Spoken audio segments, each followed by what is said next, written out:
Hello everyone, my name is Pranam Pramod Mahajan. We are presenting here role play act and our topic is agro farming and my role is shopkeeper.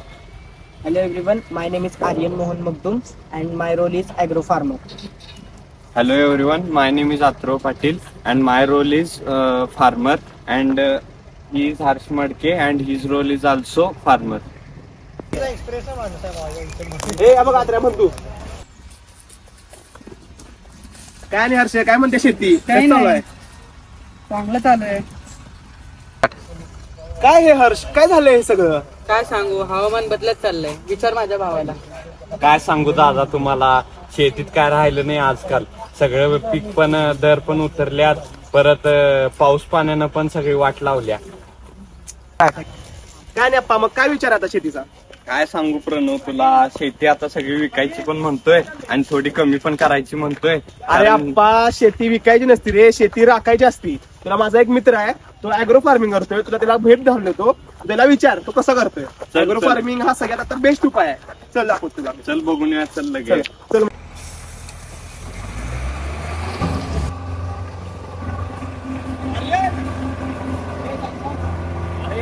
काय नाही, अथर्व आहे आणि हा हर्ष आहे. त्यांना ना जरा अॅग्रो फार्मिंग बद्दल इन्फॉर्मेशन पाहिजे होती. आणि आता ह्यांची शेती आहे, त्यांना त्रास नाही त्याची शेतीला. तर अॅग्रोची इन्फॉर्मेशन देणार सांगाय की तेवढं काय. चला की मग. दादा, तुम्ही शेती विकायची म्हणतायचा. मला आता बघा, आता माझं क्षेत्र आहे 10 गुंठे या ग्रीन हाऊसचं. आणि पिकं मी आतापर्यंत कोथिंबीर, पालक, मेथी, टोमॅटो, ढोबळी मिरची हे सगळं घेतलंय मी. रोपवाटिका आता दिनांक बघू शकता 11/2/2023. 2023 ला मी हे चालू केलंय. 2023 ला मी पहिली लागवड टोमॅटोची केली. टोमॅटो मी 10 गुंठ्यात जवळपास 11 टन काढलेला. जर तुम्ही बाहेरच्या बाजूला गेला, सिंपल तुम्हाला सांगतो, बाहेरच्या बाजूला गेला आणि बाहेरच्या बाजूला जर तुम्ही टोमॅटो लावलं तर तुम्हाला एकरी एका टनात सुद्धा ऍव्हरेज पडत नाही. 7 टन तुम्हाला मिळतंय ती 10 गुंठ्यात. आणि जर तुम्ही अॅग्रो फार्मिंग केल्यावर तुम्हाला 10 गुंठ्यात जवळपास सरासरी एका टनाचा ऍव्हरेज गुंठ्याला पडतोय तुम्हाला. तू बघू शकताय तुम्ही. आता मी याच्यात मला सुद्धा तुमच्यासारखंच असं त्रासलेलो. मी पण म्हणालतो शेती विकायची, काय तर हे करायचं. पण मी जरा ऍडव्हान्स मध्ये जरा बघितलं आणि मी याच्यात जरा रिस्क उचलली आणि रिस्क केल्यावर मला हे पटलं. आणि अप्पा कसं आहे माहितीये काय, पहिला यात थोडा खर्च येतोय, म्हणजे इन्व्हेस्टमेंट करायला लागते पहिला अॅग्रो फार्मिंगला.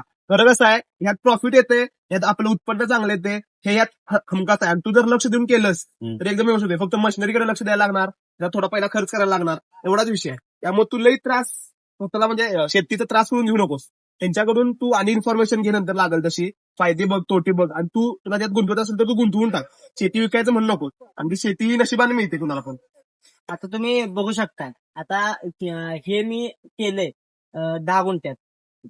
मी एकच पीक घेतोय, टोमॅटोच पीक घेतोय असं काही नाही. तुम्ही आता फॉर एक्झाम्पल तुम्ही बघू शकता, आता गुलाबाचं फुल, गुलाबाचं बाहेर जर आपण लावलं, म्हणजे सिंपल मध्ये बाहेर लावलं फुल, तर त्याला महिन्याला 18 फुलं लागतात महिन्याला.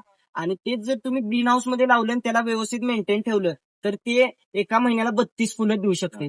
त्यामुळं ग्रीन हाऊस हा ऑप्शन चांगला आहे. आणि भविष्यात तुम्ही जरी तुमच्या मनात आलं विकायचं वगैरे, तरी पण त्याला तुम्हाला जास्त प्रॉफिट मध्ये तुम्ही विकू शकता.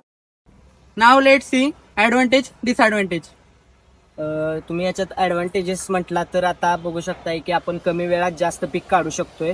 आणि तुम्हाला कुठल्याही ऋतूची गरज पडणार नाही. आपण आत त्याच्या टेम्परेचर वगैरे सगळं मेंटेन करू शकतोय.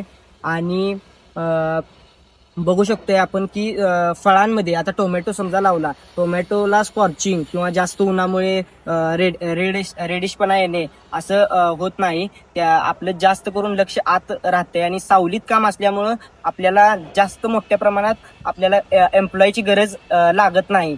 1-2 ह्याच्यातच आपण होऊन जातं ते काम. डिसएडव्हान्टेज मध्ये म्हणजे आपण म्हणू शकतो की आपल्याला पहिला मोठी इन्व्हेस्टमेंट करावी लागते. आपल्याला पहिला आपला कॅपिटल पाहिजे. आणि ह्यामध्ये कसं आहे, जर आपलं मशिनरीकडे प्रॉपर लक्ष नसेल तर काय होतं की पूर्णच आपली जी शेती आहे ती खराब होऊ शकते. त्यामुळे आपलं प्रॉपर लक्ष लागणार.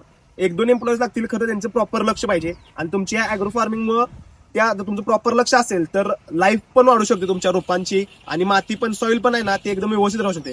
त्यामुळे ऍडव्हान्टेज आणि डिसएडव्हान्टेज असे डिसएडव्हान्टेज लई नाही आहेत. फक्त तुमची कॅपिटल पाहिजे आणि प्रॉपर लक्ष पाहिजे, मॅनेजमेंट व्यवस्थित पाहिजे, एवढंच. Thank you, ma'am, to giving us opportunity to conduct this reel, and I hope everyone liked this video. Thank you thank you.